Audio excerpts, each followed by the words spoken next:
ไม่มีที่ไหนที่ข้าพระองค์อยากไปไม่มีที่ไหนที่ข้าพระองค์อยากอยู่ไม่มีสิ่งไหนที่ข้าพระองค์อยากทำนอกจากการอยู่ในพระสิริของพระองค์นอกจากการอยู่ในการนมัสการสรรเสริญพระองค์นอกจากการแช่อยู่ในพระวิญญาณของพระองค์เพราะนี่คือที่ที่มีสันติสุขและอิสรภาพพระเจ้าแล้วเข้ามาร้องทูลพระองค์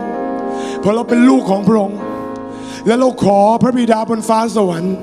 ขอพระสิริของพระองค์เคลื่อนลงมาใกล้เรามากกว่าเดิมให้เราได้รู้จักพระองค์มากกว่าเดิมขอพระวิญญาณของพระเจ้าเปิดเผยพระเยซูคริสต์ให้เราเห็นดวงตาของพระองค์ให้เราได้เห็นใบหน้าของพระองค์ให้เราได้ยินพระสุรเสียงของพระองค์ให้เราได้เข้าใจแผนการของพระองค์มากขึ้นลึกขึ้นใน2 โครินธ์บทที่ 3 ข้อ 17 ถึง 18 ได้กล่าวว่าณบัดนี้ไม่มีผ้าคลุมหน้าไม่มีสิ่งที่มากั้นขวางระหว่างเรากับพระองค์แต่พระองค์จะทรงนำเราให้สูงขึ้นใกล้พระองค์มากขึ้น glory to glory จากพระสิริสู่พระสิริพระเยซูนำเราเข้าใกล้ชิดสนิทกับพระองค์เถิด Yes Lord และเมื่อประชากรของเราได้เอ่ยนามของเราและเมื่อเขาถ่อมใจลงและแสวงหาหน้าของเราและเมื่อเขากลับใจจากความบาปทั้งปวงเราจะยกโทษความผิดบาปทั้งสิ้นให้กับเขาและเราจะรักษาแผ่นดินไทยให้กลับคืนสู่สภาพดีฮาเลลูยาลอร์ดฮาเลลูยาลอร์ดฮาเลลูยาลอร์ดขอการฟื้นฟูเทลงมาพระองค์ขอการฟื้นฟูเทลงมาพระองค์เราไม่ลดมาตรฐานพระองค์ต่ำกว่าพระธรรมกิจการในพระธรรมกิจการมีอะไรเราจะมีทุกอย่างเพราะลูกเชื่อว่าพระองค์ไม่เคยหยุดทำงานและพระองค์ยังทรงทำแต่เมื่อเราถ่อมใจลงและแสวงหาหน้าขององค์พระผู้เป็นเจ้าพระองค์จะทรงเยียวยาแผ่นดินไทยพระองค์จะนำเราเข้าใกล้พระองค์พระวิญญาณบริสุทธิ์พระวิญญาณบริสุทธิ์พระวิญญาณบริสุทธิ์พระวิญญาณบริสุทธิ์ Holy God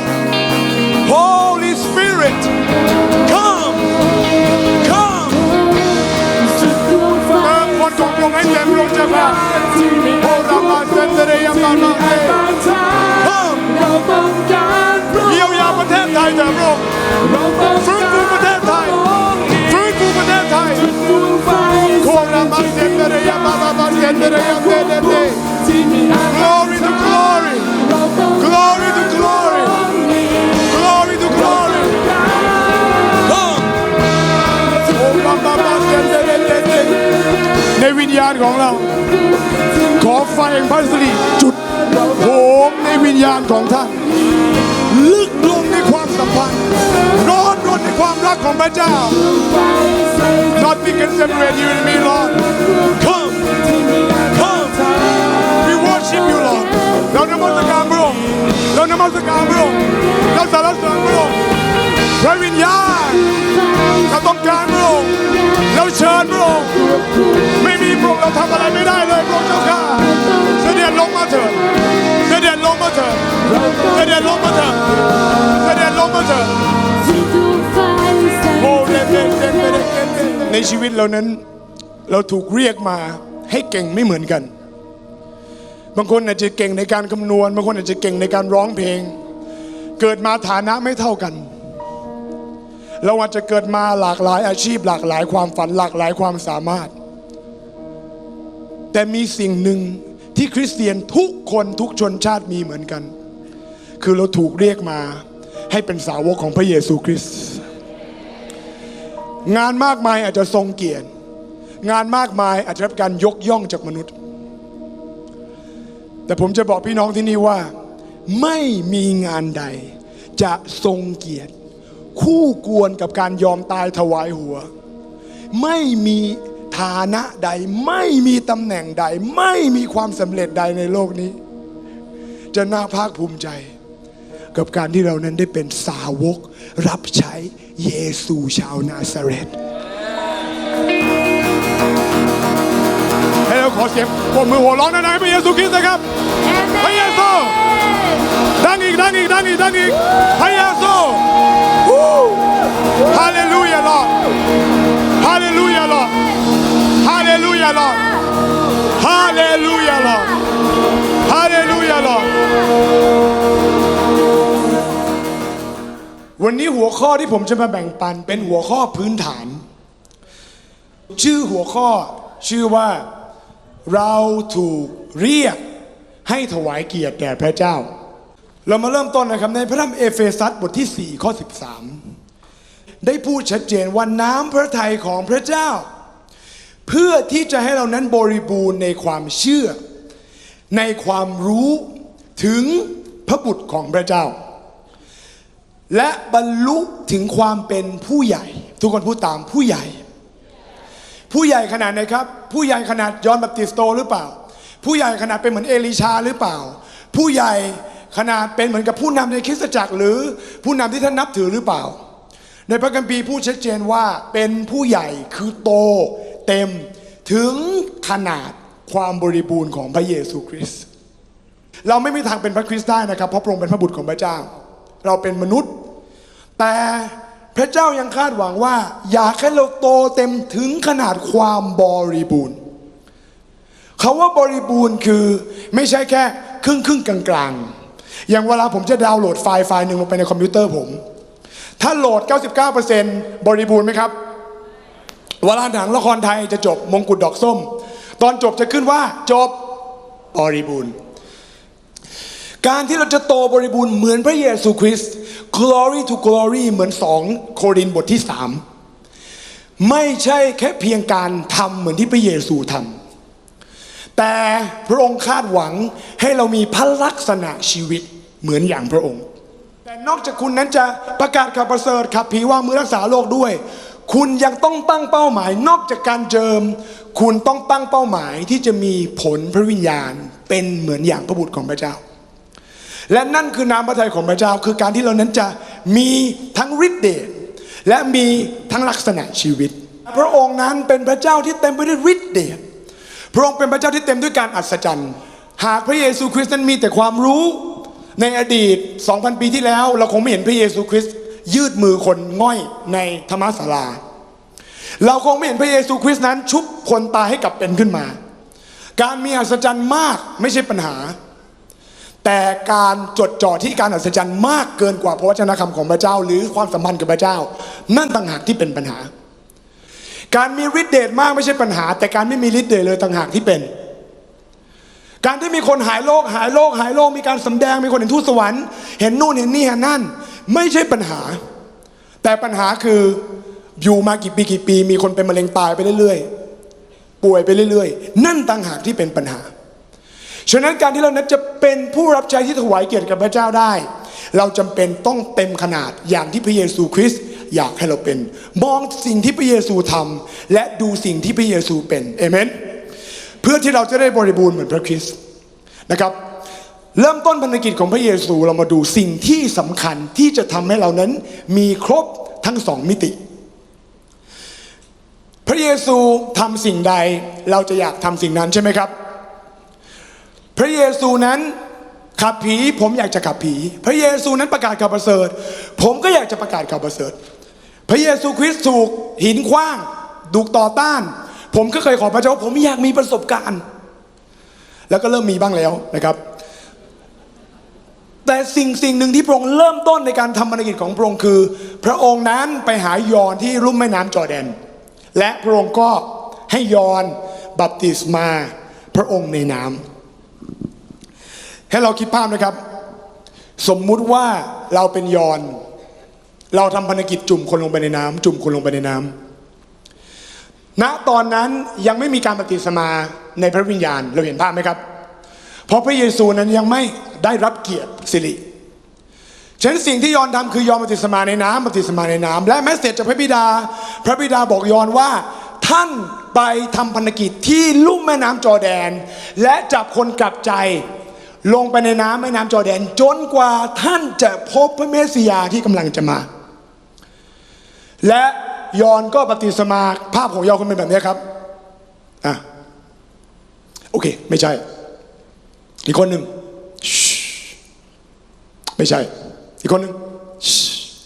ไม่ใช่ยอห์นรอพระเมสสิยาที่จะมาปลดปล่อยและหลังจากที่พระเยซูคริสต์มาพันธกิจของยอห์นนั้นก็ถูกคล้ายๆกับโอนถ่ายผู้ที่นำการบัพติศมาในน้ำไม่ใช่สาวกของยอห์นอีกต่อไปแต่เป็นสาวกของพระเยซูคริสต์หลังจากนั้นและยอห์นก็น่ารักมากยอห์นบอกว่าข้าพระองค์ขอเล็กลงแต่ขอให้องค์พระผู้เป็นเจ้ายิ่งใหญ่ขึ้นในชีวิตของข้าพเจ้านะครับเมื่อพระเยซูคริสต์เดินไปที่แม่น้ำจอร์แดนพระเยซูคริสต์ก็มองหน้ายอห์นก็มองหน้าพระเยซูคริสต์ยอห์นบอกว่าโอ้ย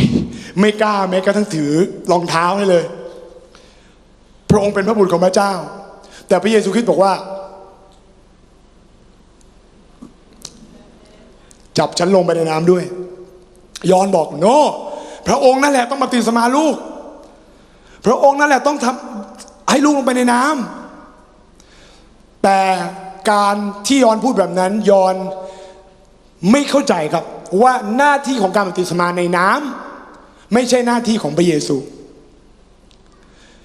แต่พระเยซูผู้จะมาภายหลังจะให้ท่านรับบัพติศมาอีกอย่างหนึ่งนั่นคือด้วยพระวิญญาณบริสุทธิ์และด้วยไฟและสิ่งที่ยอห์นบอกคือเราให้ท่านบัพติศมาในน้ำสบของท่านให้ท่านบัพติศมาในน้ำผู้นำของท่านให้ท่านบัพติศมาในน้ำแต่พระเยซูคริสต์ณตอนนั้นยังไม่มีการบัพติศมาในพระวิญญาณจะให้เรารับบัพติศมาในพระวิญญาณบริสุทธิ์และด้วยไฟแล้วสิ่งที่สวยงามก็คือยอห์นก็ยอมก็ได้พระองค์และเมื่อพระองค์อธิษฐานพระคัมภีร์บอกว่าทันใดนั้นฟ้าก็แหวกออกสวรรค์ก็เปิดออกบางเวอร์ชันบอกว่า heaven tear apart คือสวรรค์นั้นฉีกออกและเชื่อมต่อกับโลกและพระองค์เห็นพระวิญญาณของพระเจ้าเสด็จลงมาดุจนกพิราบสถิตบนพระองค์ทุกสิ่งทุกอย่างในคริสเตียนนั้นเริ่มต้นที่การกลับใจเริ่มต้นที่การยอมตายกับตัวเองและกลับใจเพราะเมื่อคุณกลับใจฟ้าสวรรค์ก็เปิดออกคุณรู้ไหมครับว่าสิ่งใดปิดฟ้าสวรรค์การไม่กลับใจหากคุณกลับใจสวรรค์เปิดออกและพระวิญญาณของพระเจ้าก็จะเสด็จลงมาบนชีวิตของคุณและหลังจากนั้นเกิดอะไรขึ้นครับพันธกิจของพระเยซูก็ได้เริ่มต้นขึ้นในลูกาบทที่4 ข้อ 1พระเยซูทรงเต็มเปี่ยมด้วยพระวิญญาณนอกจากการทรงนำพระองค์ทรงเต็มเปี่ยมด้วยพระวิญญาณขั้นตอนแรกในการเป็นผู้รับใช้ที่จะถวายเกียรติคือคุณต้องกลับใจเพื่อที่สวรรค์จะเปิดออกในชีวิตของคุณเพื่อที่พระวิญญาณจะลงมาเต็มในคุณเพื่อที่พระองค์จะนำคุณตามพระสุรเสียงของพระองค์พระวิญญาณบริสุทธิ์เป็นผู้ที่เคลื่อนพันธกิจของพระเยซูคริสต์ให้เราลองคิดภาพนะครับพระเยซูคริสต์ไม่ได้เริ่มทำอะไรเลยตั้งแต่อายุ0 ถึง 30 พรรษาไม่มีในพระคัมภีร์จารึกว่าพระองค์ขับผีพระองค์ชุบคนตายพระองค์ช่วยเพื่อนร่วมชั้นของพระองค์นั้นแขนรีบให้แขนยืดออกมาแต่ผมเชื่อว่าในยุคของพระองค์อาจจะมีคนป่วยมากมายในตอนที่พระองค์ยังเด็กอยู่แต่พระองค์นั้นไม่ทำแม้พระองค์ทำได้ก็ตามแต่พระองค์นั้นไม่ทำเพราะพระองค์ต้องการที่จะถูกเต็มด้วยพระวิญญาณพระองค์ต้องการเปี่ยมล้นด้วยฤทธิ์เดชของพระเจ้าพระองค์ต้องการให้พระวิญญาณของพระองค์นำว่าจะไปหาลาซารัสก่อนหรือจะไปหาหญิงชาวซามาเรียก่อนหรือจะไปหาบัติเมอัสที่เมืองเจริโคก่อนพระองค์ไม่อยากน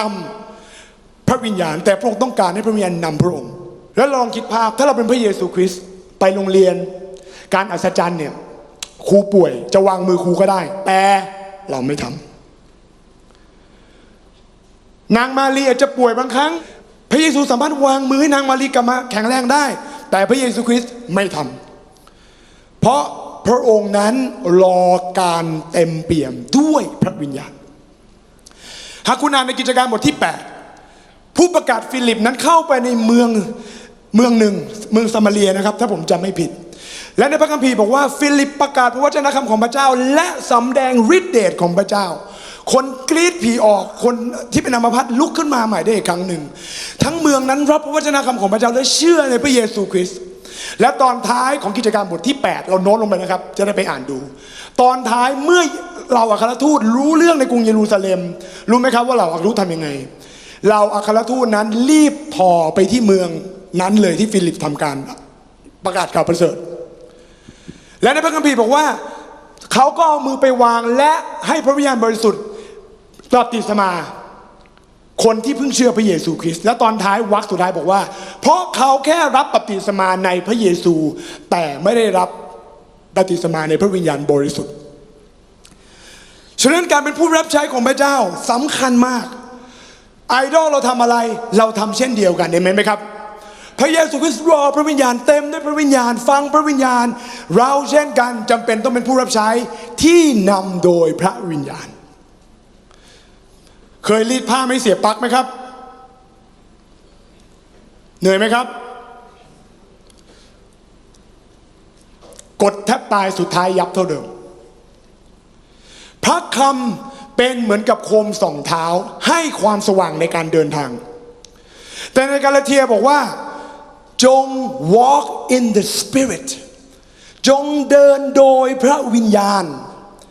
หากเปรียบเทียบพระวจนะคำเป็นเหมือนโคมส่องเท้าให้เรารู้ว่าอะไรถูกอะไรไม่ถูกมีภรรยาได้คนเดียวไม่ได้มีได้หลายคนห้ามกล่าวไหว้ลูกเคารพเรารู้ว่าพระวจนะคำคืออะไรแต่การที่จะฝืนเนื้อหนังให้เราไม่กินเหล้าฝืนเนื้อหนังให้เราไม่กล่าวไหว้ลูกเคารพฝืนเนื้อหนังให้เราไม่ล่วงประเวณีเราจำเป็นต้องเดินไปสู่ความสว่างที่พระคำส่องเท้าเราด้วยฤทธิเดชของพระวิญญาณของพระเจ้าเพื่อที่เราจะถวายเกียรติสูงสุดแด่พระองค์ในกิจการบทที่10ข้อที่38ผมชอบพระคัมภีร์ตอนนี้มากนะครับพระเจ้าทรงเจิมเยซูชาวนาซาเรตด้วยพระวิญญาณและด้วยฤทธานุภาพอย่างไรฟังดีนะครับพูดตามผมด้วยพระวิญญาณและด้วยฤทธานุภาพพระเจ้าพูดในพระคัมภีร์หลายครั้งมากว่าด้วยพระวิญญาณและด้วยฤทธานุภาพพระเจ้าจะแยกส่วนกันถึงแม้ดูมนกลมๆเหมือนมาด้วยกันในกิจการบทที่1ข้อ8และเมื่อพระวิญญาณบริสุทธิ์เสด็จลงมาเหนือท่านและฤทธานุภาพเสด็จลงมาเหนือท่านจะมีฤทธานุภาพและพระวิญญาณนะครับและยังไงต่อและเรื่องที่ว่าพระเยซูเสด็จไปทำคุณประโยชน์และรักษาคนทั้งหลายที่ถูกมารเบียดเบียนอย่างไรเพราะว่าพระเจ้าสถิตอยู่กับพระองค์และในลูกาบทที่6ข้อ19ฝูงชนทั้งหมดทุกคนพูดตามทั้งหมดที่เข้ามาสัมผัสพระองค์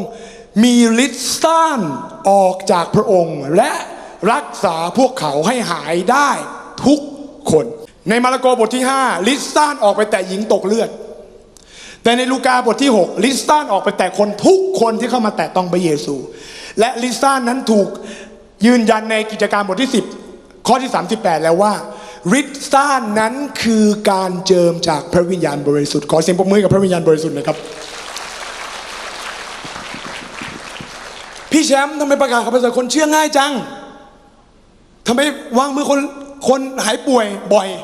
ไม่ได้หายทุกครั้งนะครับบางครั้งก็ไม่หายแต่ทำไมหายป่วยบ่อยผมบอกว่าผมนำคนกลับใจไม่ได้ผมนำคนสู่การหายโรคไม่ได้ไอ้แชมป์ไม่สามารถขับผีตนใดออกได้ผมไม่สามารถขอการบัพติศมาด้วยพระวิญญาณบริสุทธิ์และด้วยไฟให้กับใครได้แต่ผู้ที่รักษาคนได้ผู้ที่ขับผีออกผู้ที่นำคนสู่การกลับใจเหมือนในยอห์นบทที่16ข้อ8ว่าพระวิญญาณแจ้งให้เรารู้ถึงความบาปนั่นก็คือพระวิญญาณการที่เราเดินกับพระวิญญาณบริสุทธิ์นั้นเราจะรู้ความจริงของพระเจ้ายอห์นบทที่16ข้อ13ผมชอบข้อนี้มากพระวิญญาณจะนำความจริงมาแจ้งแก่เราหากเรารับใช้ไปเรื่อยๆเราจะเจอกับคำโกหกท่านไม่เก่งท่านรับใช้ไม่ได้นั่งอยู่ดีๆก็มีเสียงมาบอกแล้วท่านมาไร้ค่ากินยาเลยโดดตึกเลยอยู่ดีๆก็มีเสียงเข้ามารู้ไหมท่านห้าวอีกหน่อยคงจะดูดีท่านไม่ใช่ผู้หญิงท่านไม่ใช่ผู้ชายท่านควรทำอย่างนั้นท่านควรทำอย่างนี้ท่านควรหยุดเรียนพ่อแม่ท่านไม่อยากให้ท่านเรียนมีแต่ความคิดที่เข้ามาบั่นทอนจิตใจของเรามีเสียงที่เข้ามาในชีวิตของเราแต่มารซาตานนั้นเป็นเจ้าแห่งการโกหกมารซาตานจะทำให้ผู้รับใช้รู้สึกว่าเขาไม่บริสุทธิ์ที่จะรับใช้พระเจ้ามารซาตานต้องการนำความฟ้องผิดเข้ามาว่าท่านเป็นคนบาปท่านจะรับใช้และสำแดงพระเกียรติสิทธิ์ของพระเจ้าได้อย่างไรมารต้องการลักฆ่าและทำลายแต่เมื่อเราเต็มเปี่ยมด้วยพระวิญญาณบริสุทธิ์เมื่อเราถูกแช่ในความรักของพระวิญญาณบริสุทธิ์ เมื่อเราถูกห่อหุ้ม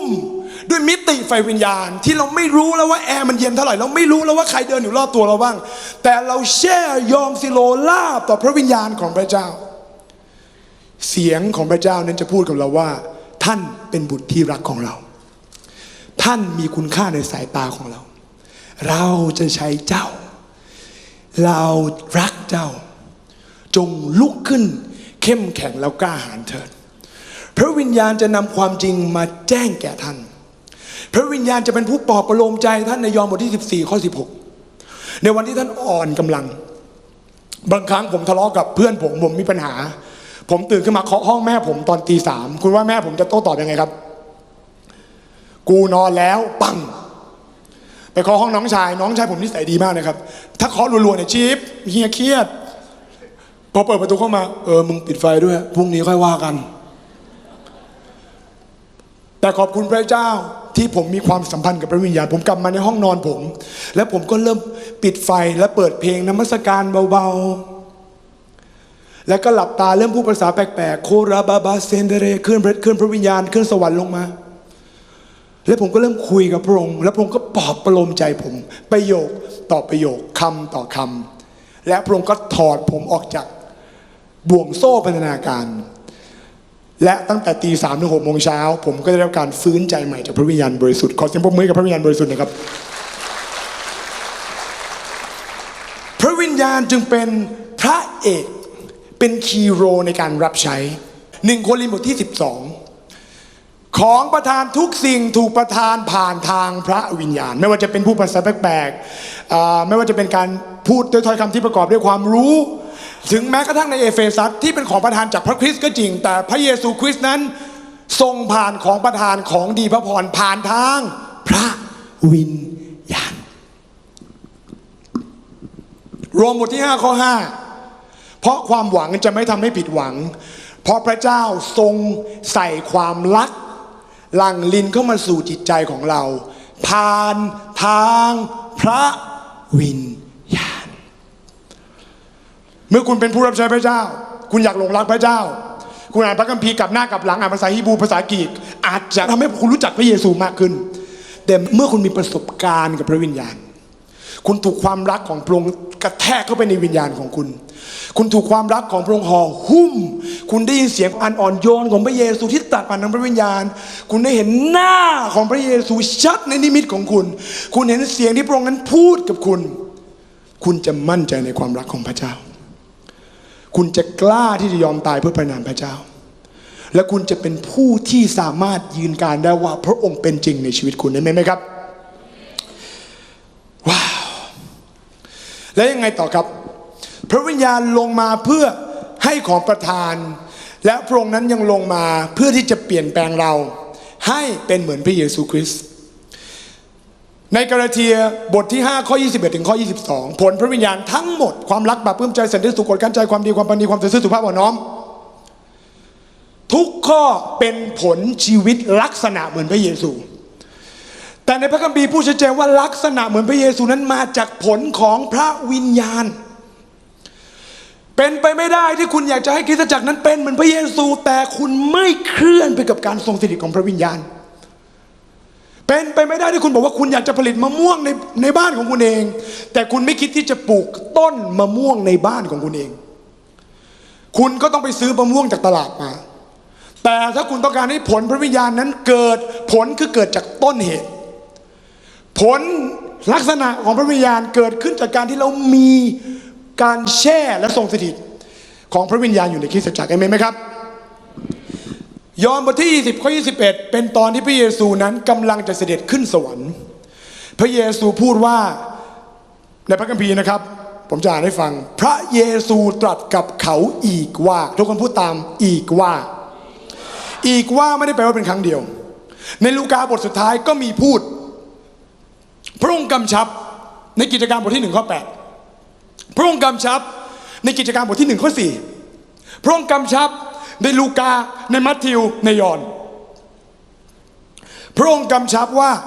พระบิดาทรงใช้เรามาอย่างไรเราก็จะใช้พวกท่านไปอย่างนั้นท่าน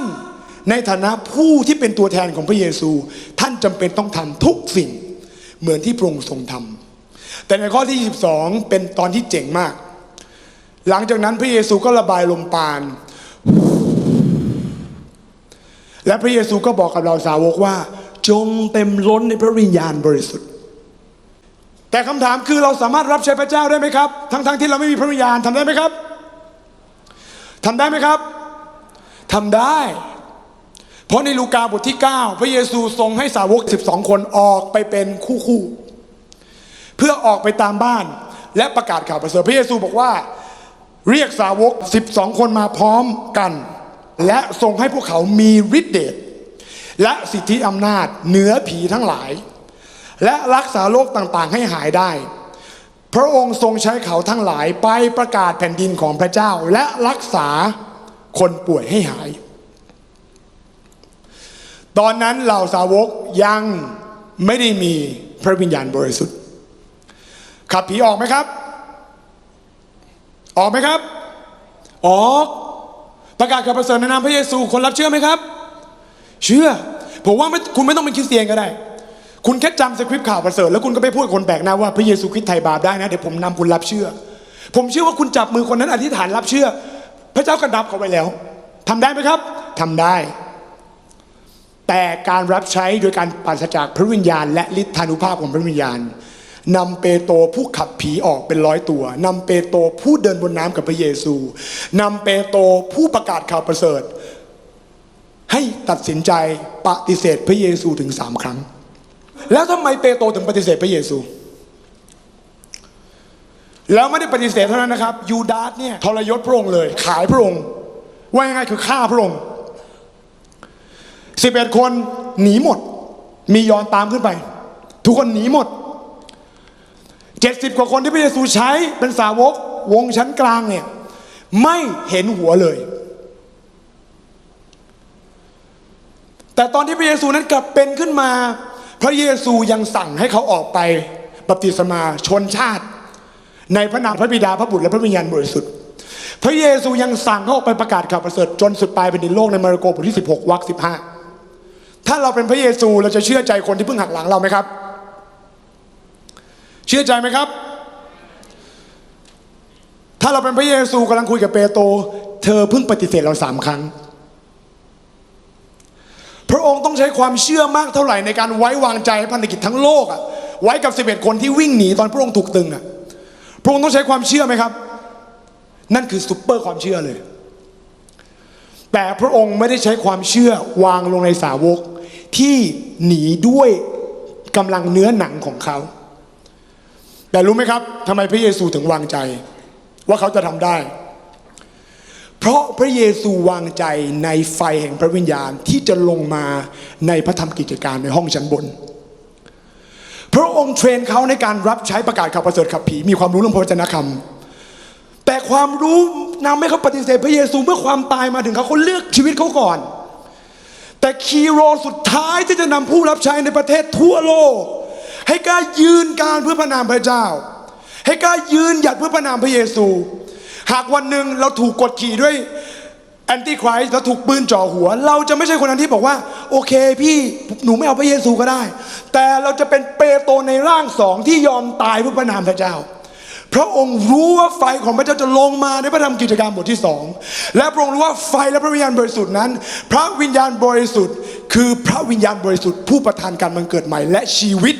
พระลักษณะของประธานแต่ฤทธานุภาพด้วยไฟของพระเจ้าจะเผาเอาเนื้อหนังของท่านเผาเอาความยางอายของท่านเผาเอาความขี้เกียจของท่านเผาเอาผีในชีวิตของท่านออกไปเพื่อที่ท่านจะเป็นผู้รับใช้ได้อย่างถวายเกียรติสิริแด่องค์พระเยซูคริสต์วิวรณ์บทที่2พระเจ้าเตือนคริสตจักรเอเฟซัสพระเจ้าบอกว่าท่านทรหดอดทนทำงานแต่ท่านลืมรักครั้งแรกกับเรามีใครบ้างครับรับใช้พระเจ้ามา5 ปีตื่นเต้นมากเข้าปีที่10เริ่มทะเลาะกับคนในคริสตจักรแป๊บๆอยู่ดีๆตกงานพอปีที่15ก็ยังรับใช้ไปแหละแต่รับใช้เหมือนซอมบี้รับใช้เหมือนหุ่นยนต์ไขลานไปก็ได้สบมาครับไปก็ไปรับเงินเดือนสบก็ไปเราเป็นเลวีนี่เราต้องมีความรับผิดชอบ ระเยซูได้เตือนคริสตจักรเอเฟซัสว่าท่านทำดีท่านรับใช้แต่ท่านลืมรักแรกที่ท่านมีต่อเรารักแรกที่ท่านนมัสการเราท่านร้องไห้กับเราครั้งแรกท่านอยู่ที่บ้านท่านนึกถึงเราท่านอยากจะอ่านพระคัมภีร์ท่านหิวพระวจนะคำท่านอยากจะรู้จักพระเจ้ามากขึ้นพูดถึงพระเยซูน้ำตามันไหลออกมาเห็นคนไม่กลับใจจากความบาปแพชชั่นในพระเจ้ามันเผาอยู่ในชีวิตของท่านมันมอดแล้วมันหายไปและพระเยซูก็เตือนคริสตจักรลาดีเซียในวิวรณ์บทที่3พระองค์เตือนว่าท่านก็รับใช้ดีไปหมดเลยนะแต่มีสิ่งหนึ่งที่เราจะติท่านไม่ร้อนแต่ท่านอุ่นและเราจะถุยคายออกมาเรื่องของความร้อนรนนะครับพระเจ้าเปรียบเทียบตลอดพระเจ้าเปรียบเทียบให้เราเปิดนะครับในบทเพลงโซโลมอนบทที่8ข้อ6พระเจ้าพูดถึงไฟเปรียบเทียบกับความรักพระเจ้าบอกว่าความรักนั้นแผดเผาดังไฟเสมือนเปลวไฟแรงกล้าซึ่งผมเข้าใจเลยนะทำไมคนกลัวไฟเพราะเขามองว่าไฟย่างไก่ที่บ้านเขาที่เคยลวกมือเขาว่ามันต้องร้อนแบบนั้นเขาไปโฟกัสไฟเมืองโสโดมโกโมราเขาไปโฟกัสไฟที่มันน้ำมันเดือดปาต้องโกมาลวกมือเขาแต่พระเจ้าพูดชัดเจนว่าลาดีเซียท่านห้ามอุ่นแต่ท่านต้องร้อนเอเฟซัสท่านอย่ารับใช้แบบคนตายทั้งเป็นท่านต้องอย่าลืมรักแรกเริ่มและพระเจ้าจำเป็นต้องให้รักมันร้อนอยู่ในใจของท่านหลงรักพระเยซูยิ่งกว่าเดิมไม่ใช่น้อยลงนะครับยิ่งกว่าเดิมแล้วจะทำยังไงล่ะครับถ้าอุณหภูมิมันไม่เพิ่มขึ้นทำยังไงล่ะครับถ้ารักมันยิ่งเสื่อมถอยลงท่านเลยจำเป็นต้องมีไฟพระวิญญาณบริสุทธิ์ไฟของพระเจ้าลงมาและไฟนั้นมีอำนาจประหนึ่งความตายหึงหวงทนราวกับแดนผู้ตายหากท่านมีลูกท่านถูกจับไปเรียกค่าไถ่ท่านนอนหลับไหมครับท่านนอนหลับไหมครับหากวันนี้น้องหมาที่ท่านรักเดินหลงหายไป 4-5 วันไม่รู้โดนรถชนตายเมื่อไหร่ท่านจะคิดถึงมันไหมครับท่านจะลุกขึ้นมาไปหาที่สน.หาคนช่วยหาหมาท่านไหมครับท่านจะร้อนรนดั่งไฟไหมครับท่านอยากจะยอมตายแทนแฟนท่านได้ไหมครับถ้าท่านเลือกได้นั่นคือความรักในมาตรฐานของพระเยซูคริสต์ที่อยากให้คริสตจักรทั่วโลกเป็นและข่าวประเสริฐเริ่มต้นที่ความรักที่แผดเผาดั่งไฟข่าวประเสริฐไม่ได้เริ่มต้นที่ความรู้เริ่มต้นที่หัวใจมันเริ่มต้นที่แพชชั่นเวลาท่านออกไปในคุกอะสกปรกคนสัตว์เต็มตัวประกาศจะโดนกระทืบหรือเปล่าท่านไม่ได้ไปเพราะมันสบายท่านไม่ได้ไปเพราะท่านได้เงินแต่ท่านไปเพราะมันแผดเผาอยู่ในใจของท่านในเยเรมีพูดชัดเจนว่าทุกครั้งที่ข้าพเจ้าจะหุบปากของข้าพเจ้าไม่พูดพระนามไม่พูดพระวจนะของพระองค์ทุกครั้งกระดูกของข้าพเจ้าก็ถูกแผดเผาเหมือนกับมีไฟในกระดูกและข้าก็ต้องพูดเรื่องราวพระเจ้าและนี่คือฤทธานุภาพที่พระเจ้าอยากให้คริสเตียนทุกคนมีนะครับแล้วต่อมาที่เฉลยธรรมบัญญัติบทที่9ข้อ3ผู้ที่ไปดุจเพลิงเผาผลาญข้างหน้าของท่านคือพระยาเวห์พระเจ้าของท่านพระองค์จะทรงทำลายพวกเขาและทรงให้พวกเขาพ่ายแพ้ต่อหน้าท่านเซเครียบทที่2ข้อ5เราจะเป็นกำแพงไฟพระองค์ไม่ได้บอกว่าเราจะมีไฟนะ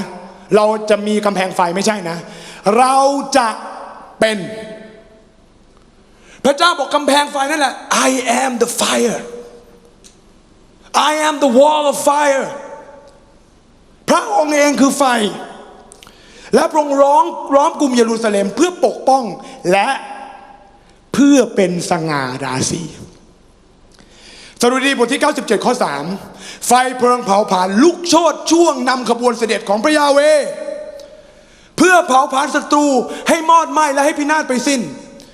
สำหรับคนที่ไม่กลับใจที่อยู่เลือกข้างมารซาตานไฟลงมาเพื่อพิพากษา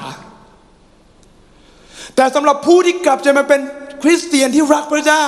ไฟของพระเจ้าถูกส่งมาไม่ใช่เพื่อพิพากษาท่านแต่ถูกส่งมาเพื่อชำระให้ท่านเป็นเหมือนพระเยซูคริสต์มากขึ้นและไฟได้ล้อมกำแพงบ้านของท่านพี่จอยมาไหมครับขอยกมือพี่จอยยกมาไหมครับพี่จอยกับน้องสุกัดมาไหมครับขอเชิญพี่จอย2 นาทีได้ไหมครับขอเสียงปรบมือให้พี่จอยหน่อยครับสุดยอดเลย ฮาเลลูยา สวัสดีค่ะชื่อจอยสุภาพรชุมทองนะคะรับเชื่อมาเป็นปีที่ 4แล้วค่ะได้มีโอกาสมารับไฟกับพระเจ้านะคะผ่านการเจิมจากน้องแชมป์เมื่อประมาณ2 เดือนกว่าๆที่ผ่านมาก่อนหน้านี้ก่อนจะรับไฟก็ชีวิตก็ติดตามพระเจ้านี่แหละค่ะแต่ว่ามันดิ่งลงมันมีปัญหาเกิดขึ้นมากเป็นหนี้เกือบแสนจอยเป็นคุณแม่เลี้ยงเดี่ยวนะคะแล้วก็ป่วยด้วยแล้วก็เป็นหนี้ด้วยก็เลยเครียดมากๆจนมารับไฟตอนมารับไฟแล้วก็ยังส่งข้อความหาน้องแชมป์บอกว่าเป็นหนี้อย่างหนักมากไม่รู้จะทำยังไงถึงขนาดจะฆ่าตัวตายเพราะมันไม่ไหวแล้วจริงๆอ่ะความคิดวูบหนึ่งอ่ะนะคะหลังจากนั้นจอยก็ก่อนหน้าจะรับไฟจะขายรถแมคโครอยู่แต่ขายยากมากลูกค้าโทรมาเยอะแต่มันปิดการขายไม่ได้แต่หลังจากรับไฟมาขอบคุณพระเจ้าตัวนี้2 เดือนกว่าจอยปิดการขายรถแมคโครได้ถ้านับแล้วประมาณล่าสุดก็ประมาณ17 คันขอบคุณพระเจ้าก่อนหน้านี้คิดภาพนะครับเป็นผู้หญิงขายรถแมคโครขอบคุณพี่จอยครับครับเชิญลงได้เลยขอบคุณครับพี่จอยเป็นผู้หญิงขายรถแมคโครคุณว่าขายง่ายไหมครับ6 เดือนขายไม่ได้เลยเป็นหนี้100,000จะฆ่าตัวตายอธิษฐานวิงวอนขอพระเจ้าทุกวัน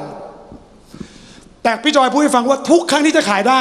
มีอีกเจ้าหนึ่งมาว่านซื้อไปทุกครั้งที่จะขายได้อยู่ดีก็ขายไม่ได้คนที่จะมาขายของรับป่วยเป็นไข้หวัดใหญ่อยู่ดีๆก็ไปรักษาตัวเองในโรงพยาบาลแล้วก็เปลี่ยนใจไม่ซื้อแต่พอเขาอยู่ในไฟของพระเจ้า12 คัน 11 คันภายในไม่กี่เดือนเขางงว่าทำไมไอ้ตัวราคาทำลายมันหายไปทำไมไอ้บางอย่างที่มันเข้ามาลักฆ่าทำลายกำแพงบ้านเรามันหายไปเพราะว่าไฟเพลิงเผาผลาญของพระยาเวห์ลุกโชติช่วงนำขบวนเสด็จ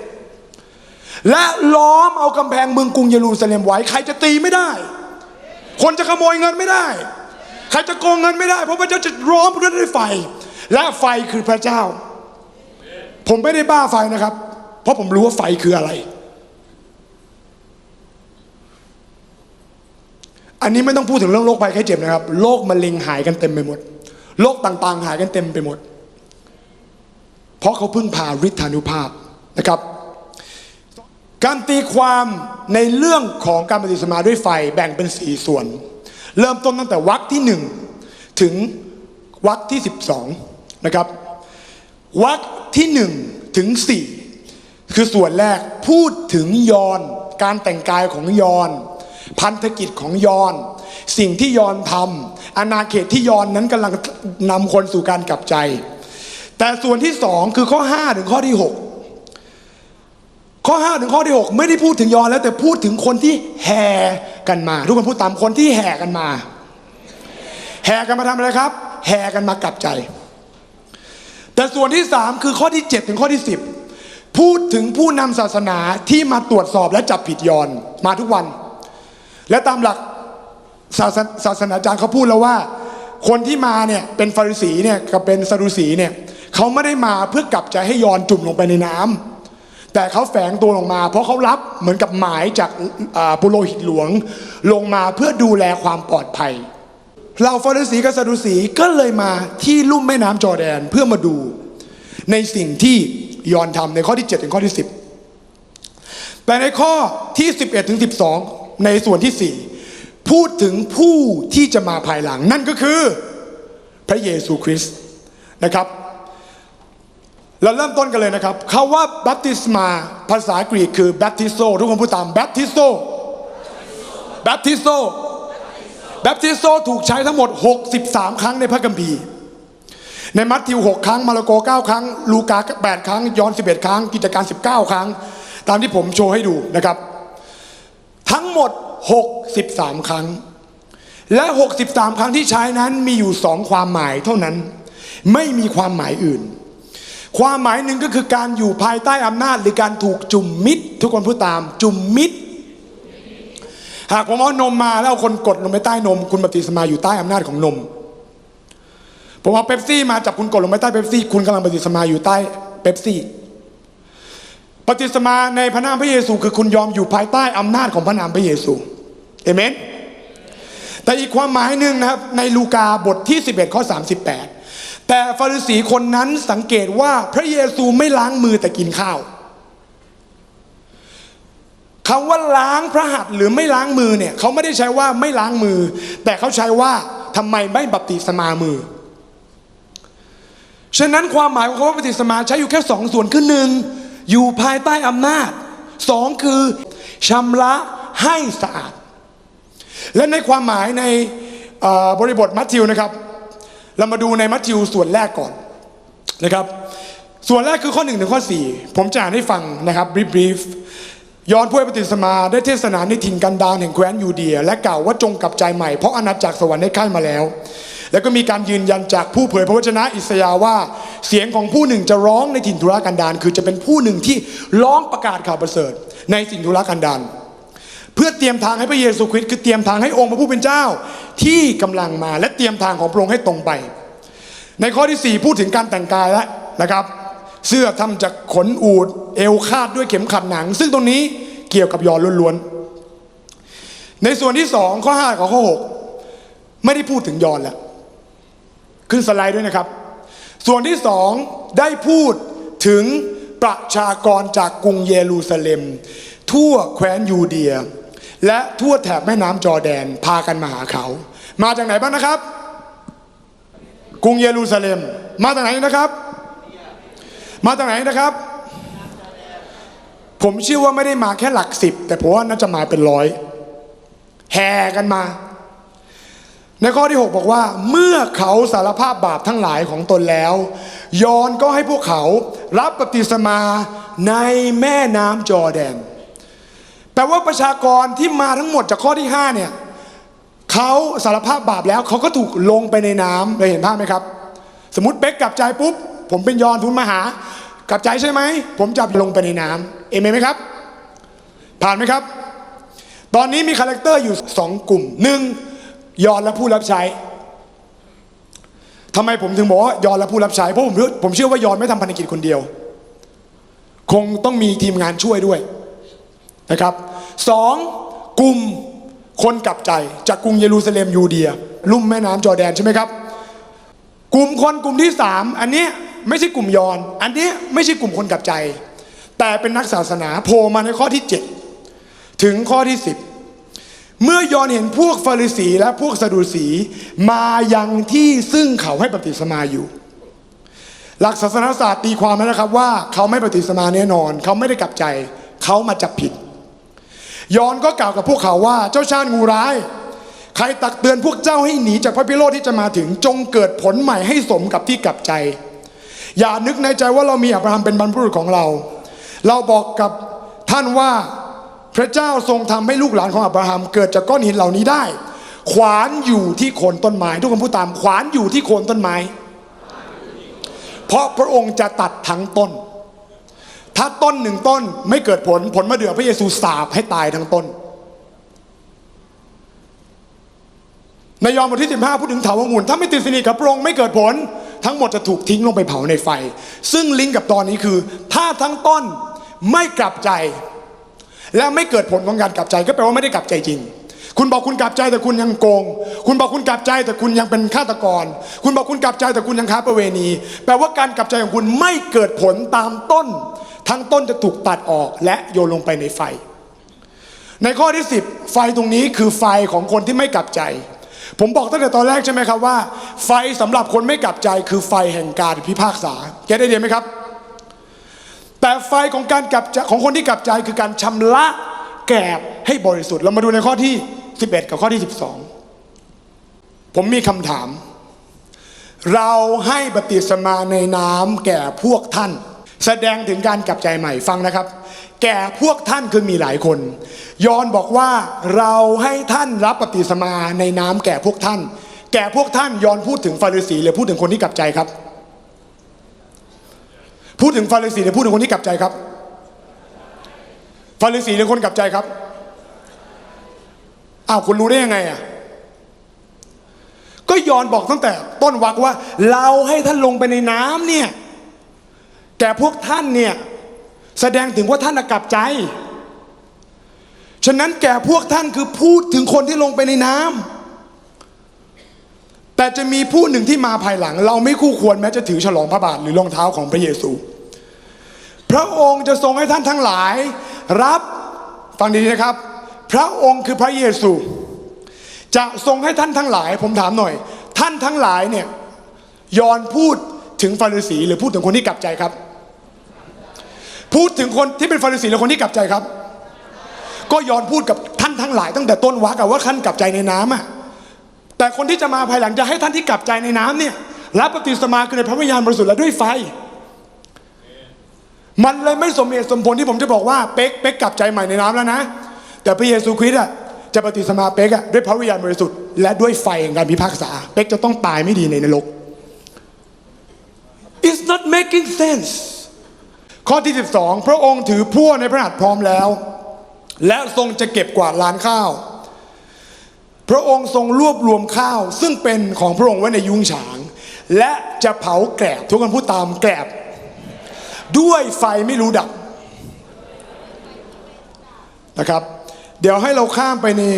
รูปในข้อฮีบรูบทที่12ข้อ29นะครับเพราะว่าพระเจ้าของเรานั้นทรงเป็นไฟเพลิงเผาผลาญและ1เธสโลนิกาบทที่5ข้อ19ทุกคนอ่านพร้อมกัน1 2 3ดับภาษาอังกฤษคือ quench ไฟของพระเจ้าห้ามดับไฟในคันประทีปที่เป็นตัวแทนของพระวิญญาณบริสุทธิ์ในสวรรค์ก็ไม่มีวันดับไฟบนแท่นบูชาในยุคเลวีนิติพระเจ้าก็บอกให้โมเสสนั้นเผาเครื่องบูชาอยู่ตลอดไฟไม่ให้ดับฉะนั้นคำว่าไฟไม่รู้ดับไม่ได้แปลว่าเป็นไฟงานพิพากษาแต่เป็นไฟทุกสิ่งที่มาจากพระเจ้าเพราะไฟของพระเจ้าไม่มีมนุษย์คนไหนที่จะดับได้เรามาต่อในเลวีนิติบทที่6ข้อ13เขาจะต้องดูแลให้ไฟติดอยู่บนแท่นตลอดเวลาห้ามให้ไฟดับเป็นอันขาดอันนี้ไฟอะไรครับพิพากษาหรือเปล่าครับไม่ใช่แต่ไม่ว่าจะเป็นไฟอะไร you cannot quench the fire of God เราดับไฟของพระเจ้าไม่ได้มีใครเคยเห็นแกบบ้างครับแกบเป็นข้าวเสียหรือเป็นเปลือกข้าวครับข้าวทุกเมล็ดเกิดมากับแกบใช่ไหมครับไม่มีนะครับปลูกข้าวพันธุ์ที่ไม่มีเปลือกไม่มีทุกพันธุ์มีเปลือกหมดจะมาพร้อมเปลือกแล้วเปลือกจะเป็นข้างนอกที่หุ้มไว้แข็งกินไม่ได้ต้องเอาไปเผาด้วยไฟข้าวที่เสียจะเรียกว่าคนที่ไม่กลับใจต้องตัดทั้งโคนต้นมันเป็นผลเสียไม่ใช่เกิดผลดีถ้าข้าวเปรียบเสมือนกับคนเปลือกของคนก็คือความบาปที่เป็นเปลือกติดตัวมาตั้งแต่ยุคอาดัมเอวาแกบที่หุ้มคนไว้คือสิ่งที่ไม่จำเป็นที่พระเจ้าจะเก็บเข้าไปในยุ้งฉางพระเจ้าเลยบอกว่าพระเจ้าจะส่งไฟลงมาเพื่อบัพติศมาท่านก็คือชำระเพราะคนที่ลงในน้ำแล้วจะถูกรับพระวิญญาณและฤทธานุภาพเพื่อที่ท่านจะมีชีวิตที่บริสุทธิ์มากกว่าเดิมนอกจาก justify ท่านจะเป็นผู้ที่ถูก sanctify ท่านจะดีขึ้นอารมณ์เย็นลงติดยาเสพติดน้อยลงท่านจะเปลี่ยนไปไม่เหมือนเดิมท่านจะมีใจร้อนรนมากกว่าเดิมเพราะพระเยซูอยากให้ท่านนั้นเป็นเหมือนพระองค์ในพระลักษณะชีวิตและเป็นเหมือนพระองค์ในลักษณะการรับใช้ของพระเจ้าเปิดไปอีกหน้าหนึ่งนะครับเห็นภาพซ้ายไหมครับภาพซ้ายคือแกบภาพขวาคือเมล็ดข้าวพระเจ้าจะเผาแกบไม่ใช่คนบาปแต่แกบคือบาปส่วนเกินของคนที่ต้องถูกเอาออกอิสยาห์บทที่6เป็นตอนที่อิสยาห์นั้นได้เห็นพระพักตร์พระเจ้าอิสยาห์นั้นทำงานในวิหารเป็นถึงนักศาสนาเป็นเหมือนกับเลวีที่สามารถเข้าไปในวิหารได้ไปทำศาสนกิจเผาเครื่องธัญญบูชาได้แล้วเขาก็เข้าไปเนี่ยวันแล้ววันเล่าแต่มีวันหนึ่งที่อิสยาห์นั้นเห็นพระเจ้าและในพระคัมภีร์เฉลยธรรมบัญญัติและในอพยพบอกว่าพระเจ้าทรงบริสุทธิ์ผู้ที่เห็นพระเจ้าจะต้องตายอิสยาห์รู้ว่าเขาเป็นคนปากไม่สะอาดอิสยาห์เลยกลับใจบอกว่าเขานั้นวิบัติแล้วข้าพระองค์เป็นคนปากไม่สะอาดข้าพระองค์อยู่ในชุมชนที่มีแต่คนปากไม่สะอาดมือก็ไม่สะอาดข้าพระเจ้าต้องตายแน่นอนแต่เมื่ออิสยาห์นั้นถ่อมใจลง พระเจ้าได้เอาถ่านไฟหรือถ่านเพลิงมาแปะที่ปากของอิสยาห์และพระเจ้าก็ถามว่าให้เราจะใช้ผู้ใดไปเผยพระวจนะของเรา อิสยาห์จากที่บอกวิบัติแล้ววิบัติแล้ววิบัติแล้วข้าพระองค์สีมองเท่งแน่นอนเปลี่ยนคำให้การปลายเกมเป็นว่าข้าอยู่นี่ส่งข้าพเจ้าไปเถิดเมื่อคุณถูกไฟของพระเจ้าลงมาในชีวิตของคุณคุณจะถูกถอดเอาความฟ้องผิดออกไปคุณจะถูกเผาเอาแกะความบาปออกไปไฟที่อยู่ในชีวิตของคุณนั้นจะลามไปในครอบครัวของคุณลักฆ่าทำลายจากมารซาตานนั้นจะเกิดขึ้นได้ยากถ้าคุณอยู่ในไฟของพระเจ้าการรับใช้คุณจะร้อนรนคุณจะไม่เป็นเหมือนลาโอดีเซียคุณจะไม่เป็นเอเฟซัสแต่คุณจะอยู่ในความร้อนรนร้อนใจหากเรารู้จักนักวิชาการศาสนาที่เป็นที่ยอมรับนะครับชื่อว่าเวนกรูเดน WAYNE เวนจดเลยครับเวนนะครับกรูเดน GRUDEN เวนกรูเดนเขียนหนังสือเรื่อง Systematic Theology หรือระบบของหลักศาสนศาสตร์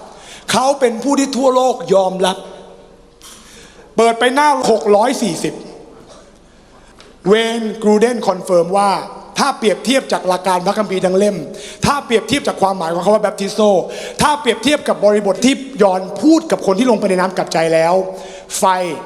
ที่อยู่ในมัทธิวบทที่3ข้อ11คอนเฟิร์มโดย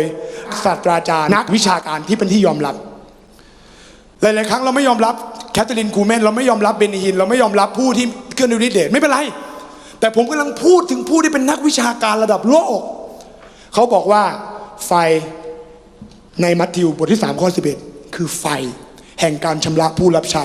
ที่จำเป็นต้องมีไม่ใช่เป็นเพียงประสบการณ์ไฟที่เกิดในการปฏิสัมพันธ์ด้วยพระวิญญาณบริสุทธิ์จำเป็นยังไงการปฏิสัมพันธ์ด้วยไฟก็จำเป็นแบบนั้นเราไม่ได้มีประสบการณ์เพื่อวิ่งตามประสบการณ์แต่เรามีประสบการณ์เพื่อเราอยากจะเป็นเหมือนพระเยซูแล้ววันนี้ผมจะบอกท่านว่าถ้าท่านวิ่งตามการอัศจรรย์ท่านจะไม่ได้เลยแต่ท่านต้องวิ่งตาม The Baptizer ท่านต้องวิ่งตามผู้ที่จะปฏิสัมพันธ์ท่าน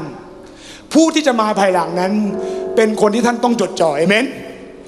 อย่าเอาตามามองที่ผมแต่เอาตาจดจ้องไปที่มือของพระเยซูเพราะพระเยซูคือผู้ที่จะบัพติศมาท่านวันนี้ทุกคนด้วยพระวิญญาณบริสุทธิ์และด้วยไฟและเพื่อท่านจะเป็นผู้รับใช้ที่ถวายเกียรติสิริสูงสุดต่อพระเจ้า